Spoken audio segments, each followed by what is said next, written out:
Hello, on se retrouve aujourd'hui pour un nouvel épisode de Cœur d'Artichaut. À la base, je devais te retrouver avec un ou une invitée, mais finalement ce sera pour le prochain épisode, normalement, si tout va bien. Aujourd'hui, finalement, j'ai eu envie de te parler du situationship. Donc c'est la contraction de deux mots, situation et relationship en anglais. Situation qui veut dire comment se passe la situation, et relationship qui veut dire relation. Assez simple. On est sur une traduction assez basique, mais du coup, qu'est-ce que ça signifie cette situationship? C'est une espèce d'entre-deux. C'est un terme qui n'existait pas encore il y a quelques années, mais donc il y a eu un mot pour définir justement ce flou artistique de la relation, on va dire. Déjà rien que situationship, enfin c'est compliqué, c'est un mot chelou, ça pue un peu la merde déjà, tu le sens au nom, rien qu'au nom. Bref, tout ça pour dire que je trouve que c'est un petit peu un mal de notre génération parce que on est un peu la génération où les parents ont pour la plupart beaucoup divorcé, aussi avec les réseaux sociaux, toutes les applications de rencontres qui n'existaient pas à l'époque, qui font que la plupart des personnes de notre génération ne croient plus du tout au couple, à l'engagement, qu'on est aussi une époque où, et ça je trouve que c'est une bonne chose, on réinvente un petit peu les codes des relations, on change un petit peu toutes ces étiquettes, mais du coup ça donne lieu à ce fameux flou artistique qu'est la situationship, parce que c'est donc une relation, c'est un peu le c'est compliqué du Facebook à l'époque, parce que ça rentre dans aucune case, c'est un peu genre sans prise de tête, mais qui prend la tête, au final. Moi je trouve que ça résume bien un peu ce que c'est que le situationship, c'est que c'est censé être sans prise de tête, mais finalement je pense que j'ai jamais eu autant de prise de tête qu'avec une situationship. C'est tellement peu clair qu'au final, c'est un peu l'angoisse quoi. C'est un peu la définition de vivre dans le déni finalement, situationship, je trouve. Alors, comment savoir si tu es dans une situationship? Très très simple. Déjà, ce n'est pas juste un plan cul où vous avez déterminé que donc vous ne vous voyez que occasionnellement pour juste pratiquer la bagatelle, on va dire ça de manière un petit peu cholie et courtoise.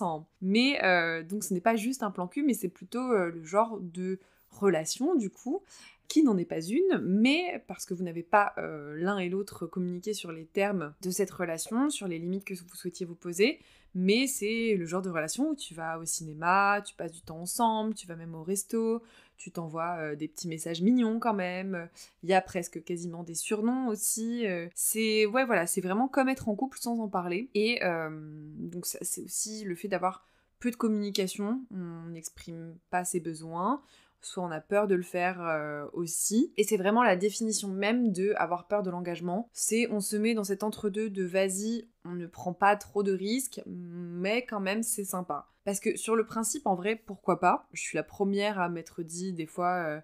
oui, j'ai pas envie de me mettre la pression, on va voir au feeling, j'ai pas envie de me précipiter dans une relation des fois puisque ça a pu être mon cas par le passé. Et donc de me dire, bah vas-y, on voit, on se dit pas tout de suite ce qu'il en est, et on voit après. Mais la problématique, c'est que des fois après c'est difficile de poser des limites, de dire clairement ce qu'on veut à l'autre personne. Bah, du coup, ça peut donner lieu à des mauvais traitements, quoi. C'est-à-dire du ghosting, parce que le fait qu'on se doit rien fait que du coup chacun fait sa life, mais sans forcément respecter l'autre, alors qu'en fait la base de n'importe quelle relation, hein, que ce soit plan cul, peu importe, quelle est la détermination que vous mettez derrière, la dénomination, pardon, que vous mettez derrière. En soi, le respect, c'est la base, quoi qu'il. Peu importe les termes, c'est juste la base. Du coup, en vrai, si on est honnête 2 secondes, on sait très bien ce qu'on attend de l'autre, et c'est juste que des fois, soit on n'ose pas se le dire, soit on sait que l'autre ne veut pas la même chose, du coup, on n'a pas envie de lui dire que nous, on n'a pas envie de plus. Des fois, c'est vraiment juste une vraie peur de l'engagement, et dans ce cas-là, il faut communiquer là-dessus aussi, parce que c'est un peu une façon d'éviter le rejet aussi. Bienvenue au club. C'est une façon de se protéger un petit peu, parce que quand on en a chié un petit peu dans les relations, quand on a peur d'accorder sa confiance à quelqu'un, c'est vrai que c'est en mode tu plonges dans la piscine, mais pas complètement, comme ça à tout moment tu peux te barrer sans préavis. C'est comme si tu n'avais pas établi de contrat clair, comme dans un travail. C'est vrai que ça se retrouve aussi dans plein d'autres aspects de notre génération, parce que en vrai, quand on s'engage maintenant dans un travail, c'est très rare qu'on reste toute sa vie dans le même CDI, qu'on fasse toute sa vie le même métier. Alors ça peut arriver, mais c'est de plus en plus rare. Souvent, quand même, on est une génération qui a envie de voyager, qui a envie de découvrir des choses, et du coup, ça se lit dans tous les aspects de notre vie. Comme je l'ai dit, ce n'est vraiment pas parce qu'on ne se doit rien que c'est la porte ouverte au mauvais traitement, et que le respect reste avant tout la base, mais malheureusement du coup, cette situationship, avoir les avantages sans les inconvénients du couple, parce que c'est un peu en mode on prend ce qui nous plaît quand ça nous arrange, mais quand on n'a pas envie et qu'il y a des conflits ou qu'on est en désaccord, on prend la tangente et on se casse. La plupart du temps, malheureusement, ça reste pas très honnête parce que souvent, c'est plus dans un sens que dans l'autre que l'un des partenaires veut faire sa vie, veut voir des personnes, veut continuer de parler à son ex, par exemple. Voilà, ce n'est pas du tout du vécu, pas du tout. Mais toi, tu dois être dispo, dévoué à lui, voilà, avoir l'exclusivité et du coup, faire tout comme si toi tu étais en couple avec cette personne, mais l'autre personne a, elle, tous les droits de vivre sa vie comme si elle était célibataire.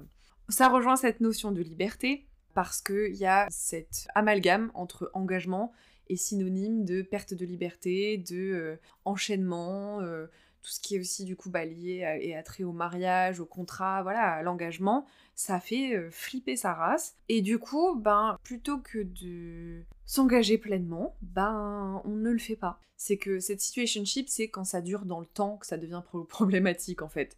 Que si c'est sur le début, etc., et qu'ensuite il y a rapidement une discussion pour savoir et pour déterminer quelles sont les limites, quelles sont ce qu'on a envie de construire ou non ensemble, si ça convient, si les termes de la relation conviennent toujours à l'autre, parce que je pense que voilà, ça peut toujours évoluer, qu'en tout cas une relation peut toujours évoluer dans un sens comme dans l'autre, à savoir que soit elle peut avancer, soit on peut décider de la terminer, mais que maintenir cette espèce d'entre-deux pendant 1001 années, c'est pas bon pour les deux côtés, je pense.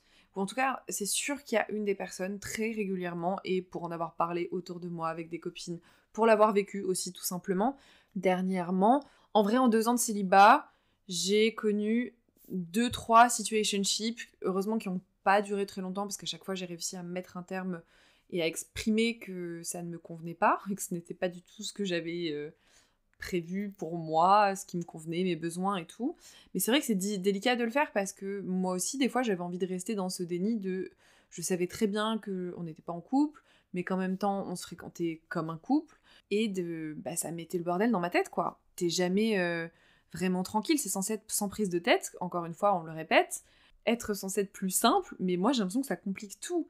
Et que ça fatigue émotionnellement, en tout cas moi ça m'a fatiguée émotionnellement parce que moi ça a affecté mon estime de moi et ma confiance en moi parce que je me disais que du coup je suis pas suffisante pour qu'on ait envie de se mettre en relation avec moi en couple vraiment de manière claire et que souvent ça satisfaisait bien mon partenaire du moment parce que c'est aussi moi qui ai pas pu poser mes limites à ce moment-là et que quand je donne du temps à quelqu'un, j'y mets beaucoup d'énergie et d'amour.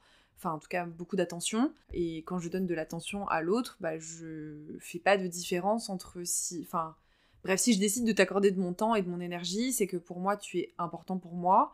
Et donc, j'ai pas envie de me restreindre sur ce que je vais te donner par prétexte qu'on ne se doit rien. Et donc, il faut que je fasse attention à ne pas trop donner, sinon la personne va avoir peur de l'engagement, etc. C'est un cercle vicieux finalement. Voilà, c'est un cercle vicieux parce que moi je suis obligée de me dire mais non, mais du coup il va avoir peur si je fais tel ou tel truc. Il faut arrêter ce genre de comportement parce que ça fout des bordels pas possibles. Et il y a aussi un peu ce côté, puisque généralement je trouve que ça se crée, malheureusement désolé les mecs, un peu plus de votre côté que du nôtre. Il y a aussi la problématique que ça crée un petit peu une objectification de la femme parce qu'il y a un petit peu ce côté produit satisfait ou remboursé.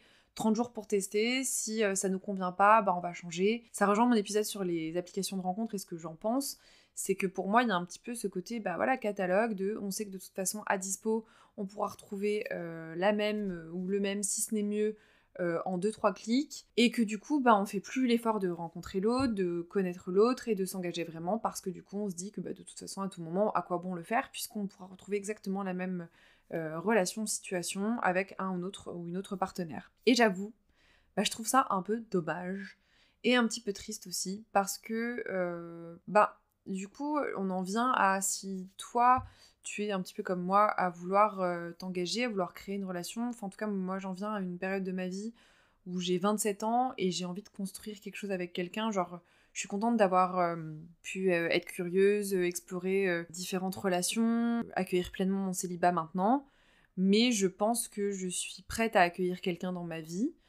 Alors, apparemment, l'univers n'a pas l'air du tout d'accord, puisque ce n'est pas du tout d'actualité, mais soit, le fait est que, voilà, avec les échos que j'en ai autour de moi, j'ai l'impression de pas du tout être la seule dans ce cas-là, à ce moment-là de ma vie. Deux, on est quand même beaucoup à vouloir construire quelque chose, et je pense des deux côtés, hein, que ce soit meuf ou mec, mais qu'il y a une peur, il y a une espèce de timidité, il y a une espèce de pudeur et de répression de ses sentiments, où on a peur de faire fuir l'autre, enfin en tout cas moi je vais parler pour moi, c'est vrai que j'ai peur de faire fuir l'autre, si je donne trop, et après, du coup, si la relation s'arrête, on va se dire c'est que j'ai fait peur à l'autre, puisque du coup, j'ai trop donné. En fait, non. Pourquoi on devrait se réfréner de faire d'une ce qui nous fait plaisir à nous, à savoir donner de l'amour, et de le donner comme on a envie de le donner. Pour terminer, je vais réussir à être claire. Je trouve que peu importe les termes qu'on va donner sur les relations, ou justement les termes qu'on ne décide pas de donner, c'est hyper important de se respecter, de ne pas se renier pour maintenir une relation qui potentiellement ne nous convient pas, dont les termes ne nous conviennent pas, et qu'à tout moment on peut décider que la relation peut s'arrêter, ou en tout cas décider d'avoir une discussion pour qu'elle puisse évoluer dans un sens ou pas. Communication, respect, peu importe ce qu'il en est, mais que ce situationship, moi je trouve que ça doit... Ce situationship, ça pue la merde, voilà, pour être clair, et que si tu es dans cette situation, sache que tu peux en sortir, si tu le décides, mais si tu décides de vivre dans le déni, très bien. Je pense qu'on l'a tous fait pendant plusieurs années de nos vies respectives, et que c'est soit tu décides de continuer à vivre dans ce déni, soit tu décides d'en sortir, mais ça, c'est un choix qui t'appartient. Perso, c'est vrai que les situationships, ça m'emmerde. Maintenant, j'ai envie d'arriver à en sortir le plus rapidement possible.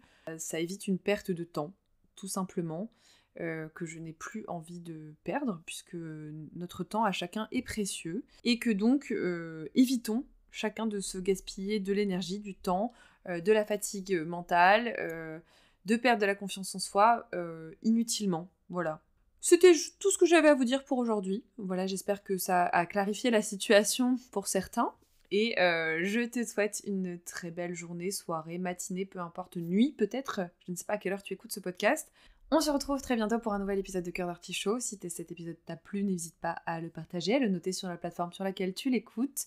Et n'hésite pas à t'abonner aussi, puisque moi ça me permet de voir si vous me soutenez, si vous aimez toujours, et si c'est toujours utile que je parle toute seule derrière mon micro. Moi je te dis à très bientôt pour un nouvel épisode de Cœur d'Artichaut. Salut!